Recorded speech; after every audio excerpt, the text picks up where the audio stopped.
How to download YouTube videos on your phone. Looking for an easy way to download YouTube videos directly to your phone? Here's how you can do it.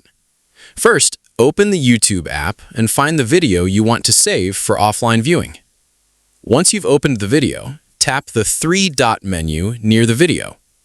From the menu that appears, select Download. You may then be asked to choose your preferred video quality. Depending on your account, you can select from the available resolution options. Some higher quality download options may require YouTube Premium. After choosing the quality, tap Download, and the video will begin saving for offline viewing. Once the download is complete, go back to the YouTube app and tap the U tab in the bottom right corner. Then find and select Downloads. Here, you'll see all the videos you've saved.